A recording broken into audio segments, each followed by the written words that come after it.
Netflix acquired the rights to Beef in 2021 after a bidding war between streamers. And here's why every major platform wanted the show. One road rage incident, 10 episodes, 2 lives completely destroyed. The numbers behind the series are wild, but the real story will blow your mind. Steven Yeun and Ali Wong are excellent in Beef, a comedy drama about 2 people whose road rage incident may just destroy them entirely. But calling it a comedy drama feels like an understatement. This show is a psychological thriller disguised as a dark comedy, and it's brutal. What makes this series so compelling is how real it feels. The plot of season 1 was inspired by Lee's own road rage kerfuffle, involving someone driving a BMW, and that authenticity bleeds through every frame. Creator Lee Sung-jin took his own moment of rage and turned it into this 10-episode exploration of what happens when 2 people refuse to let go. Steven Yeun went from being the lovable Glenn on The Walking Dead to playing this deeply flawed, angry contractor who can't catch a break. Ali Wong is terrifying as Amy. We're used to seeing her as this funny comedian, but here she's playing someone who's successful on paper, but completely hollow inside. The cinematography in this series is gorgeous. A24 knows how to make everything look cinematic, and the way they captured Los Angeles, from the strip malls to the desert, creates this perfect backdrop for 2 people's descent into madness. The show uses the city itself as a character, showing how isolation can exist even in a crowded place. What really gets me is how the series handles class and race. Danny's struggling Korean-American contractor versus Amy's wealthy entrepreneur. It's not subtle, but it works. The show explores how different types of pressure can break people in similar ways.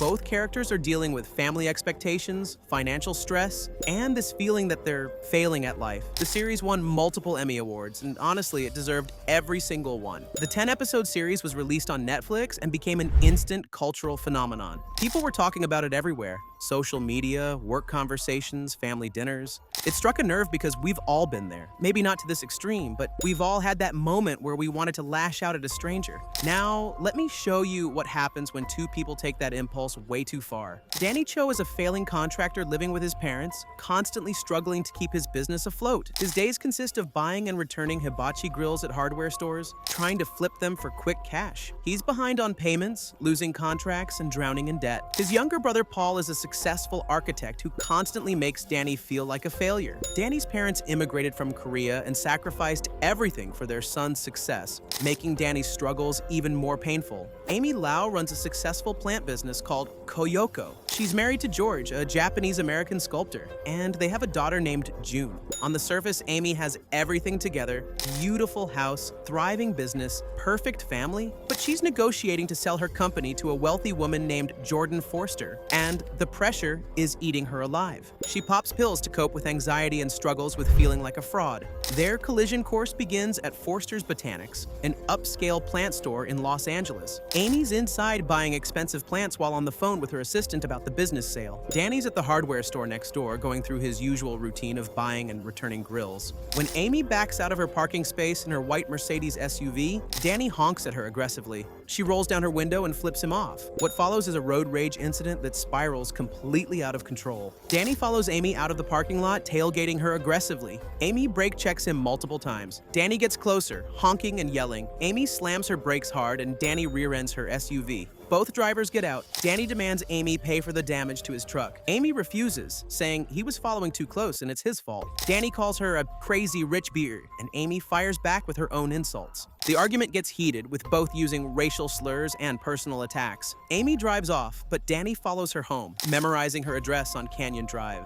That night, Danny returns to Amy's house. He eggs her garage door and spray paints fart on it. Juvenile revenge that makes him feel temporarily better. Amy discovers the vandalism the next morning and reviews her security footage. She gets Danny's license plate number and starts her own investigation. Amy tracks Danny down to a construction site where he's working on a bathroom renovation. She pretends to be a potential client named Susan, taking photos of his work and getting information about his business. Later, she creates fake Yelp accounts and posts devastating reviews about Danny's contracting company. She accuses him of shoddy work, being unreliable, and overcharging customers. The fake reviews destroy Danny's business. He loses multiple jobs and can't get new clients. His financial financial situation becomes desperate. Meanwhile, Amy's life continues looking perfect on the outside, but she's dealing with increasing anxiety about selling her business. Jordan Forster is demanding and controlling, making Amy feel like she's selling her soul. Danny discovers Amy's trying to sell her business after doing his own investigation. He learns about Jordan Forster and decides to infiltrate one of Jordan's dinner parties.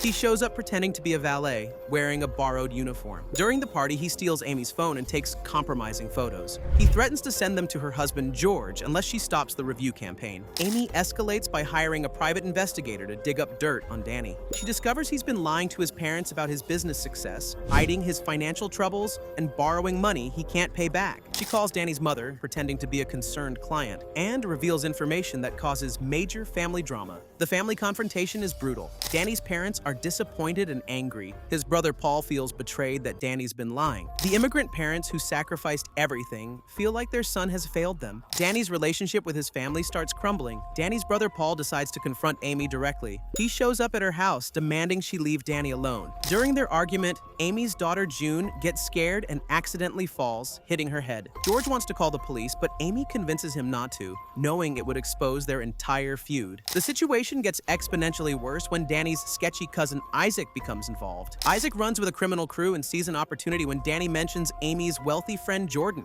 He pushes Danny to provide information about Jordan's house for a robbery. Danny realizes he's made a terrible mistake, but can't stop what he's set in motion. Isaac and his crew plan to rob Jordan's house during another dinner party.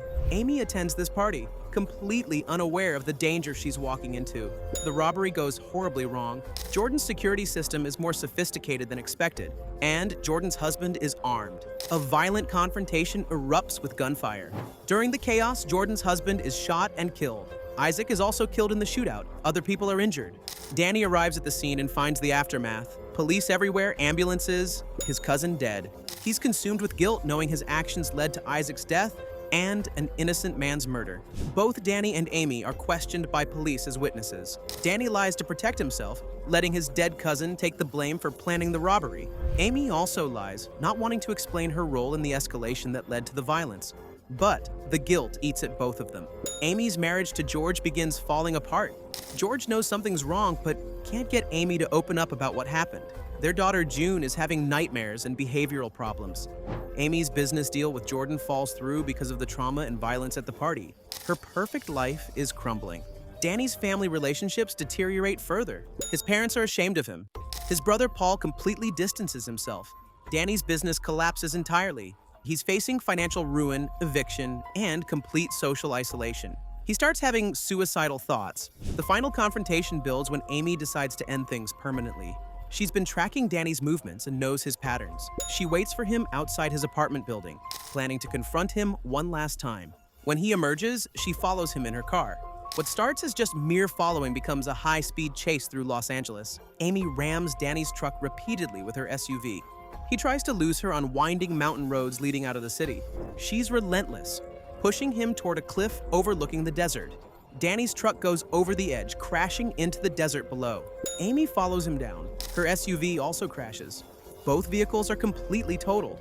Danny and Amy are injured, stranded in the desert with no cell service, no food, and no water. They're miles from civilization with no way to call for help. Initially, they continue fighting even while injured and stranded. Amy pulls a gun on Danny, blaming him for ruining her life, destroying her marriage, and traumatizing her daughter. Danny argues back, saying she started the escalation with the fake reviews. They're both bleeding, exhausted, and desperate. As night falls and temperatures drop, they're forced to work together to survive. They find some berries growing wild on desert plants. Amy, who has botanical knowledge from her business, thinks they might be edible. They eat them, not realizing the berries are poisonous. The poison causes intense hallucinations. Danny and Amy begin having honest conversations for the first time. They share their deepest fears, their failures, their loneliness. Danny talks about feeling like he's always struggling, never able to catch up, disappointing everyone who believed in him. Amy admits her success feels empty, that she's been pretending to be happy while feeling like a fraud. They spend the night together, hallucinating and bonding over their shared trauma. By morning, they're both sick from the berries, but still alive. They help each other walk back toward the road, finally understanding each other's pain. George has been searching for Amy all night with police helicopters. He finds them on the road, but when he sees Danny with his arm around Amy, he assumes Danny is hurting her. George shoots Danny in the chest. Danny collapses, seriously wounded and bleeding. Amy screams for George to stop, trying to explain that Danny was helping her. An ambulance arrives and Danny is rushed to the hospital. Amy follows, staying by his side as he fights for his life.